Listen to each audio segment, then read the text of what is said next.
बच्चों, आज के लेक्चर में हम पढ़ेंगे सेकेंडरी मेमोरी के बारे में।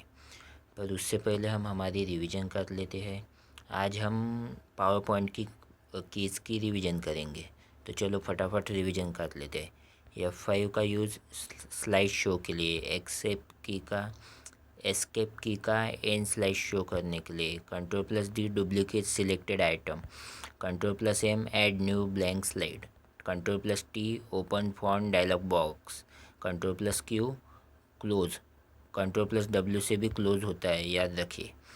Shift+F5 slide show from current slide, Shift+F9 show and hide grid lines, Shift+Alt+F9 show and hide ruler, Ctrl+Shift+S save as के लिए, या फिर Alt+F2, Ctrl+Shift+D डुप्लीकेट स्लाइड के लिए, Alt+Shift+C कॉपी एनिमेशन पेंटर के लिए, Alt+Shift+V पेस्ट एनिमेशन पेंटर के लिए, home move to first slide, या फिर move cursor to beginning of line. अगर टेबल पे या फिर टेक्स्ट लिखा है तो तब ये होता है। End move to last slide, या फिर move cursor to end of line. Page up go to previous slide, page down go to next slide. Alt active menu bar को एक्टिव करने के लिए अल्ट या फिर F10। Alt+A animation tab. Alt आप जब एक्टिव करने के बाद फिर ये दबाना पड़ता है, सिंगल फिर होता है।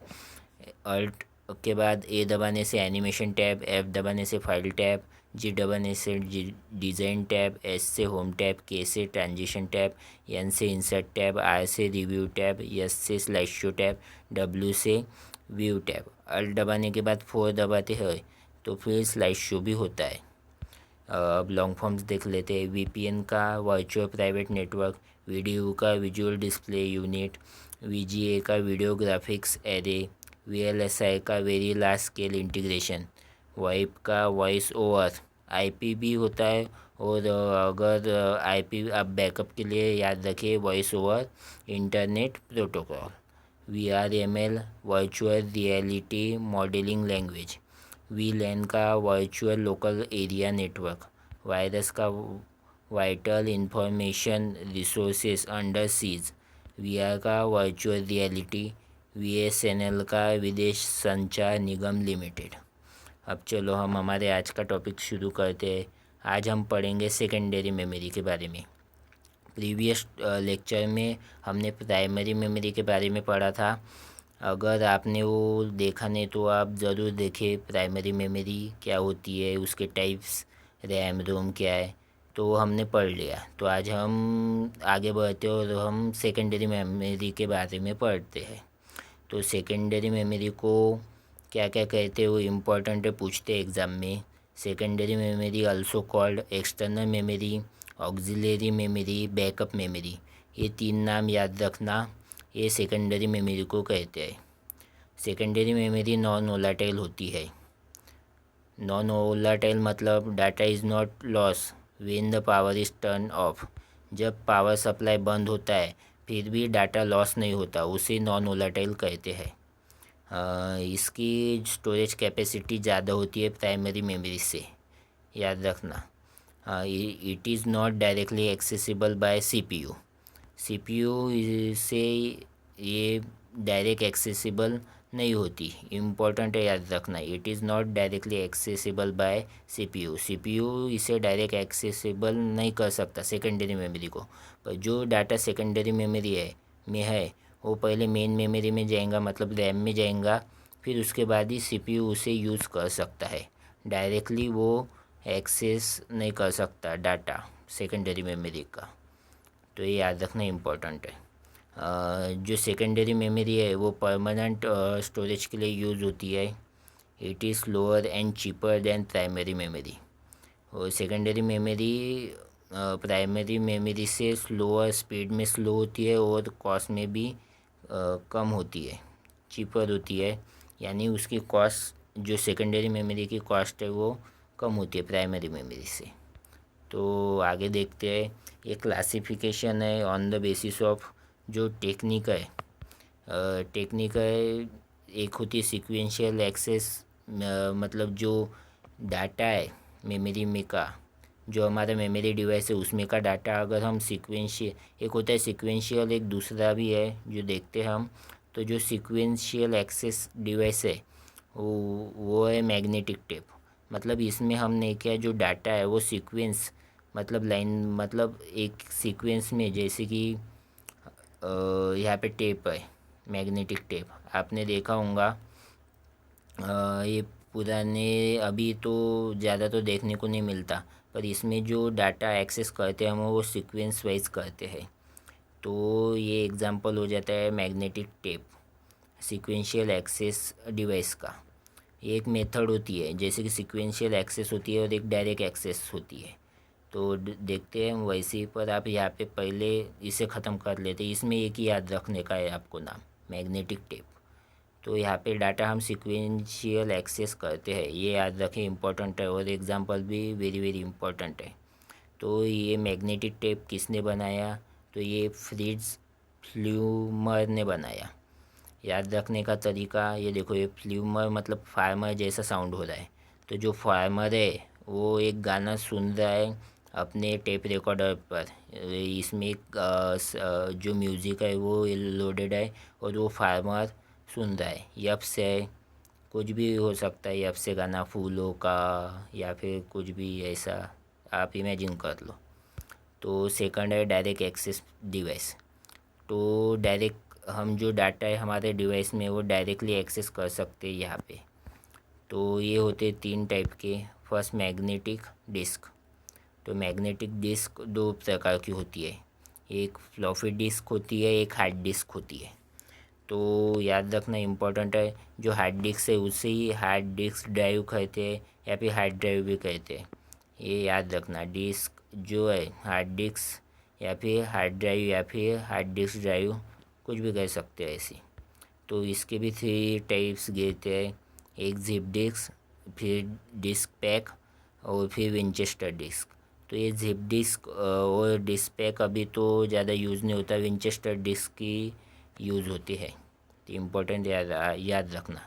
फिर उसके बाद आता है ऑप्टिकल डिस्क। ऑप्टिकल डिस्क के भी 3 टाइप्स गिरते हैं, एक सीडी, सीडी का लॉन्ग फॉर्म, चलो आगे बढ़ते, डीवीडी का लॉन्ग फॉर्म याद होना चाहिए, आपको पढ़ाया है ये। फिर आता है एक बीआरडी, मतलब ब्लू रे डिस्क। तो ये देखते हैं, हम आगे भी देखेंगे, पर ये आपको इसका लॉन्ग फॉर्म पता होना चाहिए। फिर उसके बाद फ्लैश मेमोरी, फिर उसके 2 टाइप्स, पेन ड्राइव या फिर मेमोरी कार्ड। तो यहाँ पे नहीं क्या देखो, फ्लैश मेमोरी लिखा है। तो आपको नहीं क्या बैकअप के लिए, मतलब ये बुक में नहीं क्या फ्लैश मेमोरी के 2 टाइप ऐसी, पेन ड्राइव और मेमोरी कार्ड ऐसा नहीं दिया है बुक में। यहाँ पे फ्लैश मेमोरी की जगह पे मेमोरी स्टोरेज डिवाइसेस दिया था, और यहाँ पे फ्लैश ड्राइव दिया था, यहाँ पे मेमोरी कार्ड ही लिखा था। पर नहीं कि आपको बैकअप के लिए याद रखना, ये ऐसे ही याद रखो, क्योंकि ये मैंने अदर वेबसाइट से भी कंफर्म किया है, तो ऐसा ही दिया है उन्होंने। तो पर बुक में नहीं क्या, यहाँ पे बैकअप के लिए आप याद रखो, यहाँ पे मेमोरी स्टोरेज डिवाइस और उसके 2 टाइप, फ्लैश ड्राइव और मेमोरी कार्ड। जो फ्लैश ड्राइव मतलब ही पेन ड्राइव ही होता है, तो आप वैसे भी समझो। पर ये मैंने नहीं किया, बुक में मुझे थोड़ा कन्फ्यूजन लगा था, पर फिर मैंने उसे क्रॉस चेक करने के लिए अलग अलग प्लेटफॉर्म के वेबसाइट पे देखा, तो मुझे ये ऐसे मिला, और ये समझाने में भी इजीली जाता है और आप समझ भी जाओगे। तो इसके हिसाब से मैंने वही दे दिया है यहाँ पे। पर नहीं कि आप बैकअप के लिए याद रखो मेमोरी स्टोरेज डिवाइसेस यहाँ पे, और उसके 2 टाइप, फ्लैश ड्राइव और मेमोरी कार्ड। चलो अब आगे बढ़ते हैं, जो इसमें इम्पोर्टेंट है वो एक एक करके हम देखते हैं। तो पर यहाँ पे याद रखो, एक क्लासिफिकेशन सीक्वेंशियल एक्सेस डिवाइसेस का एग्जांपल मैग्नेटिक टेप, और ये किसने बनाया, और ये मैग्नेटिक टेप है। फिर डायरेक्ट एक्सेस मेमोरी में टाइप्स गए थे, मैग्नेटिक डिस्क, ऑप्टिकल डिस्क, फिर फ्लैश मेमोरी, फिर इसके 2 टाइप ये। और ये मतलब ये स्लोअर है, ये स्लोअर था, फिर उसमें एडवांस तरीके से लाने के लिए हमने फिर डायरेक्ट इसमें मतलब मॉडिफिकेशन, फिर ये इन्वेंटेड हो गए अलग अलग प्रकार के। तो ये स्लो था, और ये फास्ट डिवाइसेस है ये वाले, इससे फास्ट है, मतलब यहाँ पे हमको कम टाइम लगता है एक्सेस करने में डाटा। जो एक्सेस टाइम है वो कम लगता है यहाँ पे, तो याद रखिए। चलो अब आगे बढ़ते हैं, हम फ्लॉपी डिस्क देखते हैं।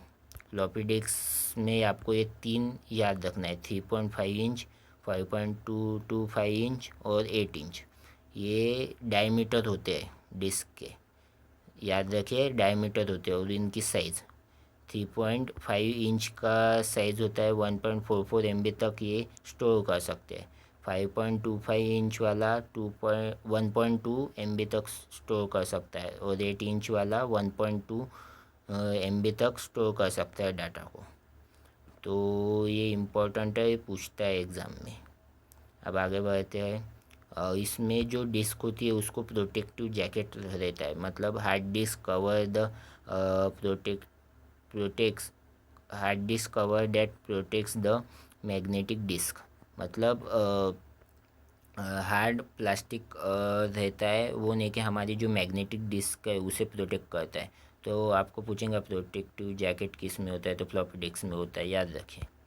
प्लेटर प्लेटर मतलब आप ये टर्मिनोलॉजी है, जो हार्ड डिस्क वगैरह देखा था हमने उसमें यूज़ होती है। तो प्लेटर का क्या मतलब है? A platter is a circular disk inside a hard drive that store data magnetically data store करता है। The surface of each platter is divided into tracks and sectors where the actual data is stored.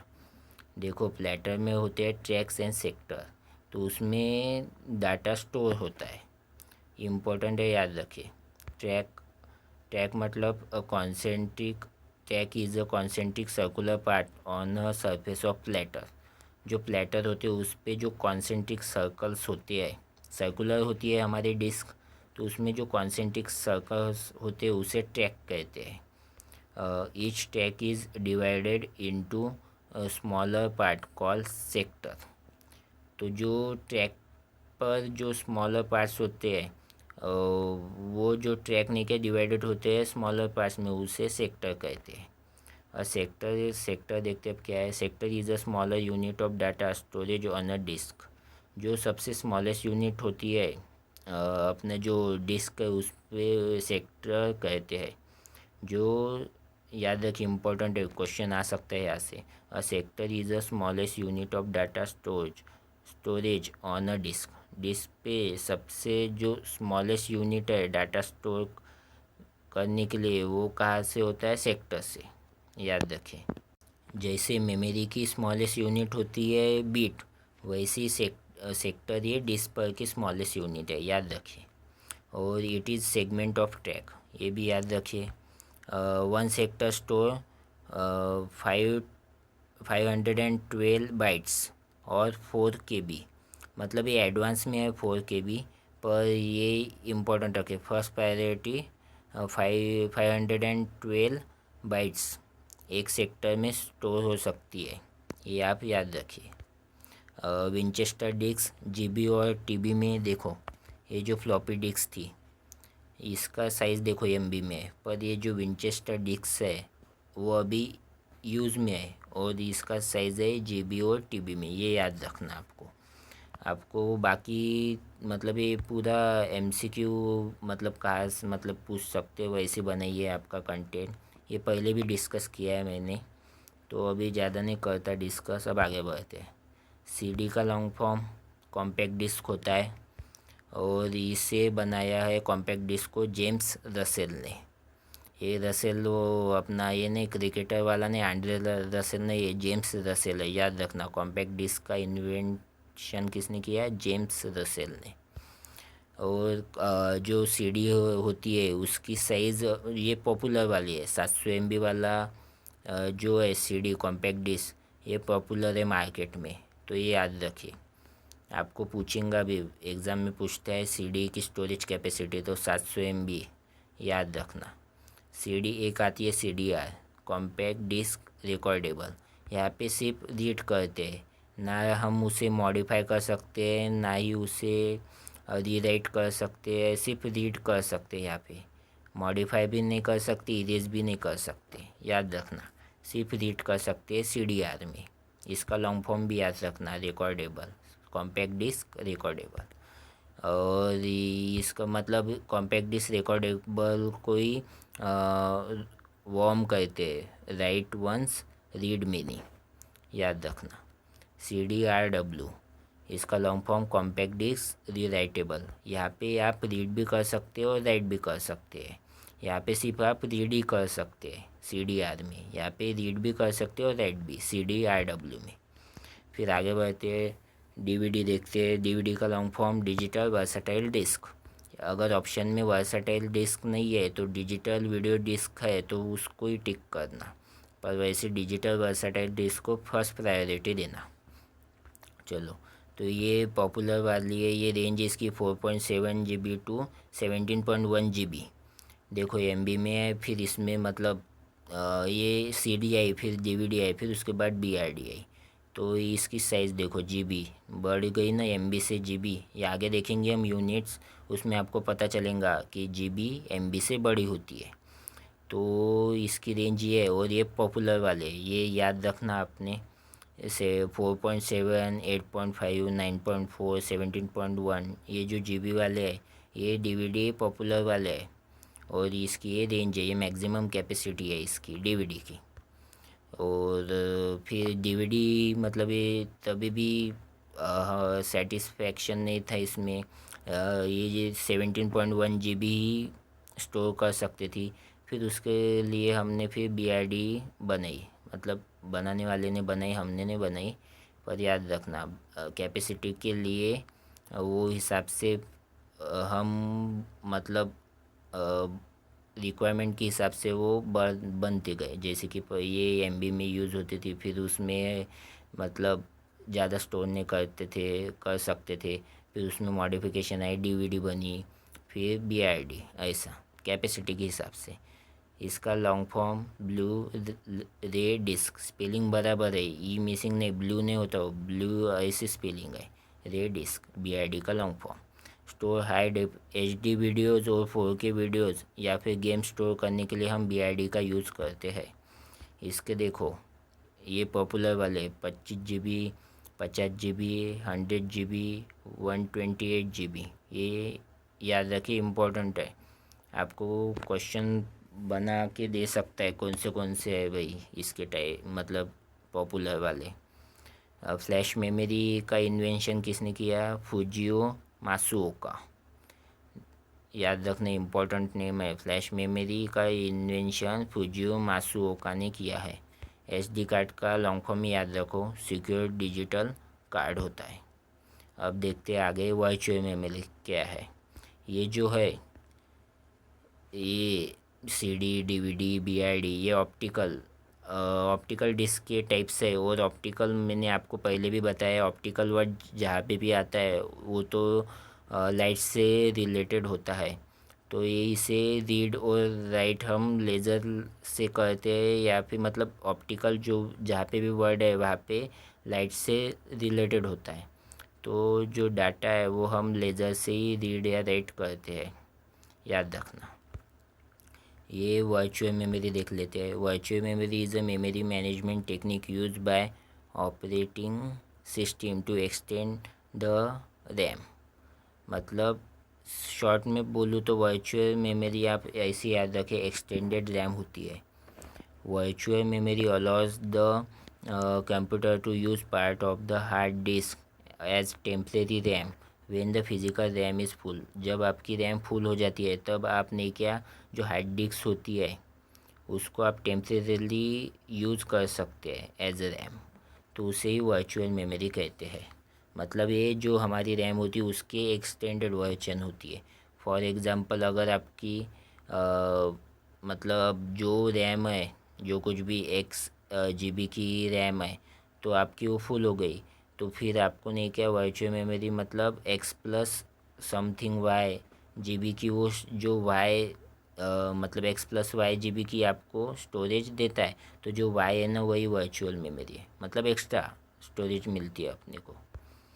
तो अभी जो हमने देखे अब तक primary memory और सेकेंडरी मेमोरी में, तो ये रजिस्टर ये हम आगे भी पढ़ेंगे। तो हमने कैश मेमोरी देखा था, main memory, secondary memory, tertiary memory. Tertiary memory मतलब याद रखना जो क्लाउड कंप्यूट मतलब क्लाउड बेस मेमोरी होती है तो वो टर्शरी मेमोरी में भी आती है, मतलब आती है। तो ये size cost speed access time के बेसिस पे मतलब कैसी कौन बड़ा है कौन छोटा है वो देखते हैं।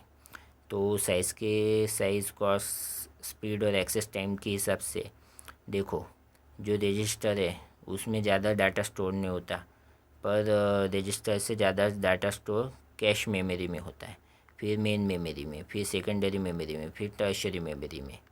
मतलब यहाँ पे अगर बिट्स में या फिर मतलब बिट्स में स्टोर होता है, यहाँ पे भी बिट्स में, तो यहाँ पे MB GB में, उससे यहाँ पे आगे मतलब टेराबाइट में स्टोर होता है। ये जो साइज़ है वो बढ़ते जाती है इस ऑर्डर में, वैसी कॉस्ट नीचे से ऊपर बढ़ती है। मतलब इसकी सबसे कम कॉस्ट, फिर सेकेंडरी मेमोरी की कम कॉस्ट, फिर उसके बाद मेन मेमोरी की, फिर कैश मेमोरी की, और सबसे ज़्यादा कॉस्ट है रजिस्टर की। ऐसी मतलब सबसे कम है टर्शरी मेमोरी की और सबसे ज़्यादा है रजिस्टर की। कॉस्ट पर बीट होता है वो। फिर स्पीड, तो स्पीड टर्शरी मेमोरी में से अगर कोई डाटा हमें लेना है या फिर सेकेंडरी मेमोरी से, तो हमें मतलब स्पीड कम मतलब हमारी स्पीड कम होती है, पर कैश मेमोरी या फिर रजिस्टर से आपको लेना है तो वो स्पीड ज़्यादा रहती है। और जो एक्सेस टाइम, मतलब जो टाइम लगता है हमें डाटा लेने को, मतलब अगर कुछ फाइल फोल्डर है वो आपको एक्सेस करना है तो जो टाइम लगेगा उसे एक्सेस टाइम कहते हैं। तो ये आपको यहाँ पे कम लगता है, मतलब नियर अबाउट नैनो सेकंड, पर यहाँ पे नीचे आपको मिली सेकंड्स में आपको मतलब काम होता है टर्शरी मेमोरी में। तो ये सीक्वेंस याद रखना आपको पूछेंगे, मतलब ऐसी ट्रू फॉल्स वाला क्वेश्चन भी बना सकते हैं, स्टेटमेंट वाला, या फिर MCQ बना सकता है, कुछ भी। तो आपको ये चारों याद रखने हैं, सीक्वेंस कैसे क्या है। अब आगे देखते हैं। ये जो है मेमोरी यूनिट्स है, इसके लॉन्ग फॉर्म्स मैंने आपको पहले भी बताए थे, जो रिवीजन कर रहे होंगे उनको ये फटाक से आ जाएगा।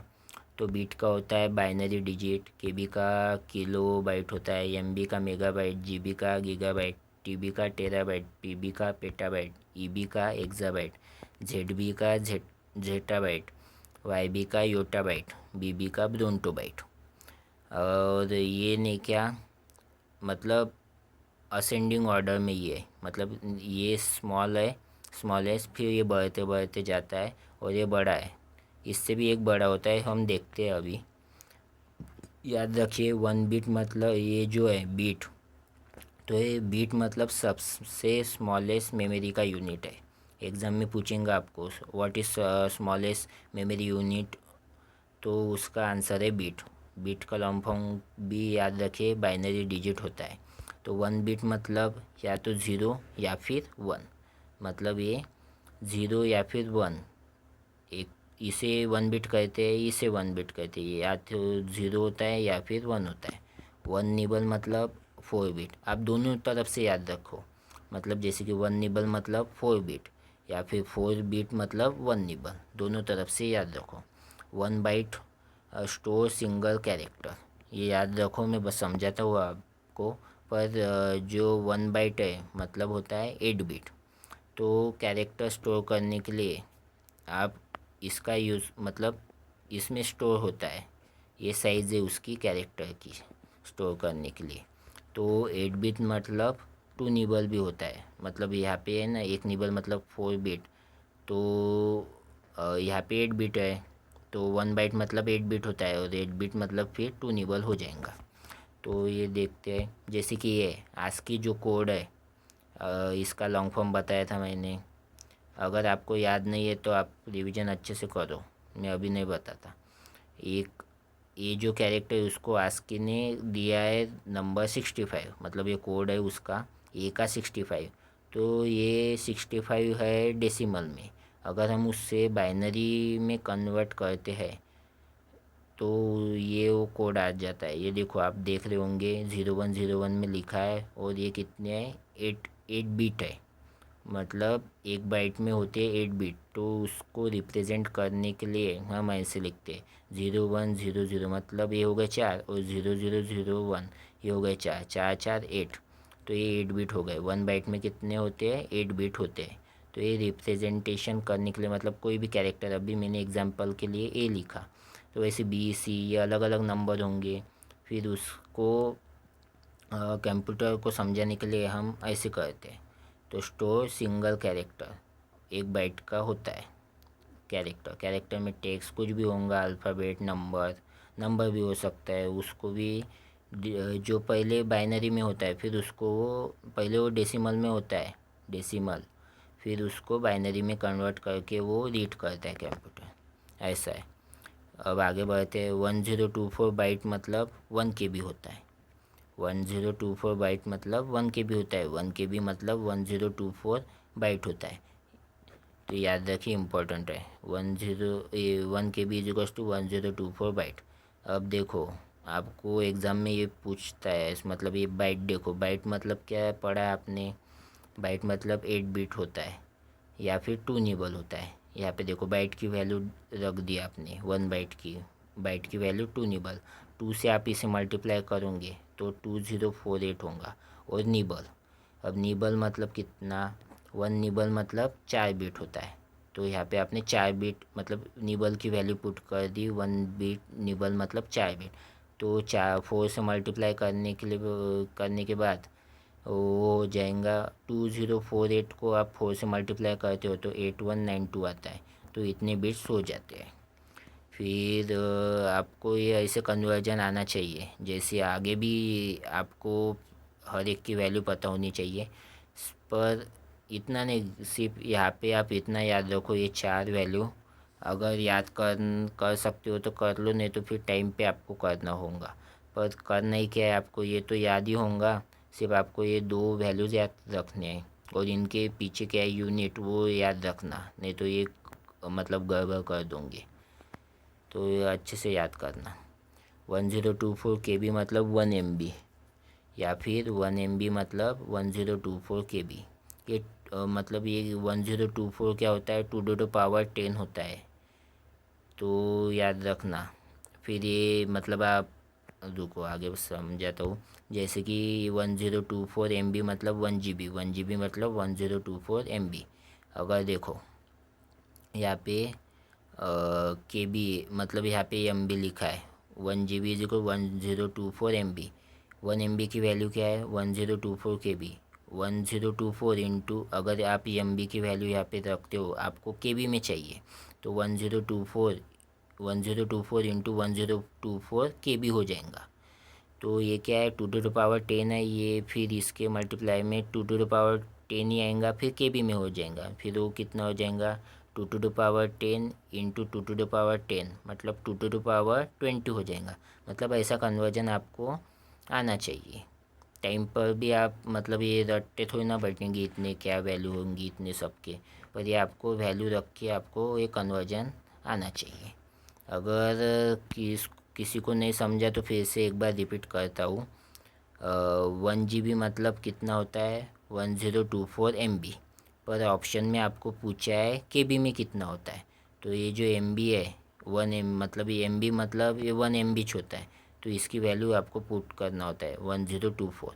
मतलब यहाँ पे क्या हुआ? 1024 इंटू 1024 KB, मतलब KB में आ गया ना। पर ऑप्शन में आपको 2 to the power में दिया है, तो 1024 मतलब 2 to the power 10 होता है। और 1 फिर आपने मतलब यहाँ पे पुट की ना वैल्यू, तो 2 बार आया, मतलब 2 to the power 10 into 2 to the power 10।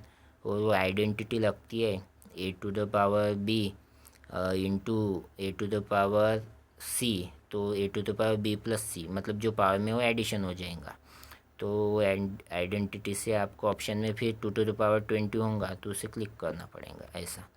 तो ये अब देखो 1024 GB मतलब 1 TB, 1024 TB मतलब 1 PB, 1024 PB मतलब 1 EB, 1024 मतलब 1 ZB, 1024 ZB मतलब 1 YB, 1024 YB मतलब 1 BB। ये जो है यहाँ पे लॉन्ग फॉर्म लिखे है और ये शॉर्ट फॉर्म लिखे, तो ये याद रखना। ये सीक्वेंस याद करना, ये असेंडिंग ऑर्डर में ऊपर से नीचे तक ये बढ़ते जा रहा है। तो 1024 BB मतलब 1 GOP बाइट होता है। इसे ऐसे लिखते हैं, पर नहीं कि आपको जो है GB मतलब गीगाबाइट ही याद रखना है आपको। ये GBP आपको याद रहे ऐसे भी पूछ सकता है। और आपको याद रखना है जो मेमोरी की लार्जेस्ट यूनिट होती है वो क्या होती है, 1 GB। याद रखो, इम्पोर्टेंट है। तो इस यहाँ पे क्या रखना है आपको, लार्जेस्ट रखना है, स्मॉलेस्ट रखना है, और ये जो है वैल्यूज़ ये अच्छे से याद रखना है, और लॉन्ग फॉर्म और ये क्या क्या होता है ये याद रखना है। आप मोस्ट प्रोबेबली आपका क्वेश्चन यहाँ से पूछेंगे, पर आपको जो मैंने पीछे भी बताया वो भी याद रखना है मेमोरी में। अब आगे बढ़ते हैं हम। यहाँ पे अच्छे से याद रखना आपने, ये देखो, ये कन्वर्जन कैसा करना, इस पे भी अभी फ़िलहाल क्वेश्चन पूछने लग गए हैं।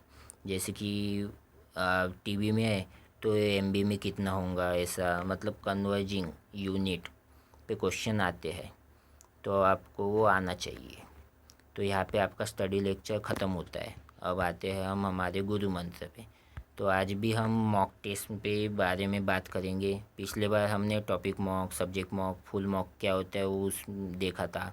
आपको बताया था अगर आपको टाइम नहीं पूछ रहा है मॉक टेस्ट में, मतलब 1 घंटे की मॉक है, तो आपको उसको उसमें टाइम नहीं मतलब मैनेज नहीं हो रहा है, तो आप वो मतलब 1 घंटे के है ना, तो पहले के 10 मिनट्स आपको वेस्ट करके 50 मिनट्स में ही देना है। उससे आपका प्रेशर बढ़ेगा। आप मॉक में ऐसी मतलब प्रेशर बढ़ाओगे और दोगे तो जो मेन टाइम पर आप जब देंगे ना तो आपको मतलब उसकी हेल्प होगी। तो ये टाइम मैनेजमेंट में मैंने कहा था, ये तो मॉक दे दिया आपने। तो ऐसे कुछ चीज़ें बताई थी मैंने। तो अब मॉक देने के बाद आपको उसके बाद की बात करते हैं आज। तो मॉक एनालिसिस कैसे करेंगे हम। तो मॉक देने के बाद आपके कोई क्वेश्चन मतलब राइट होंगे, फिर कोई क्वेश्चन रॉन्ग होंगे, और कोई क्वेश्चन आपने छोड़ दिए होंगे। तो जो हमारे राइट है तो उसमें आप देख सकते हैं कि किस में मतलब टाइम ज़्यादा गया है, किस में कम, मतलब बराबर क्या आता है आपको। तो आपको उसमें यही देखना है कि कौन से टाइप में आपके क्वेश्चन मतलब आपको टाइम वेस्ट हो रहा है ज़्यादा, तो उससे उस पर प्रैक्टिस करो। और जो क्वेश्चन आपके रॉन्ग हुए उस पर आप ऐसा काम कर सकते हैं, मतलब आज अभी तो रॉन्ग हुआ मेरा, पर आज के बाद वो मैं कभी भी रॉन्ग नहीं होने दूंगा। आप वैसा काम कर सकते हो जिस पर आप मतलब जो क्वेश्चन आपने छोड़े हैं, जैसे कि आपको आ रहा नहीं है, तो फिर उसी दिन मतलब उस वीक में आप वो टाइप को कवर कर लो अच्छे से, मतलब आप पूरे तरह से तैयार हो जाओगे। ऐसा आप करते रहेंगे तो फाइनल एग्ज़ाम तक मतलब अगर टाइम होगा, एग्ज़ाम मतलब हॉल टिकट आने को टाइम होगा वगैरह, जब एग्ज़ाम है तब तक आप बहुत ट्रेन हो जाएंगे। फिर उसके बाद give free मॉक्स on different different platform. एक ही प्लेटफॉर्म पर डिपेंडेंट मत रहो, जो डिफरेंट डिफरेंट प्लेटफॉर्म है उसके फ्री मॉक्स दो। जैसे कि वीक कोई प्लेटफॉर्म पर लाइव मॉक रहती है वीकली, कोई मतलब जो 1-2 मॉक नहीं के फ्री रहती है, तो अलग अलग प्लेटफॉर्म पर दो। एक ही प्लेटफॉर्म का सब्सक्रिप्शन होगा तो ठीक है उस पर दे सकते हैं, पर एक ही प्लेटफॉर्म पर डिपेंडेंट मत रहो। फ्री अगर आपने नहीं लिया तो लाइव मॉक रहती है शायद वीकली, ऐसा देख लेना, कोई कोई प्लेटफॉर्म पर रहती है, तो वो दिया करो। तो आज के गुरु मंत्र में बस इतना ही था। फिर चलो वाइंड अप करते हो, मिलते हैं हम हमारे नेक्स्ट लेक्चर में। Lecture finish.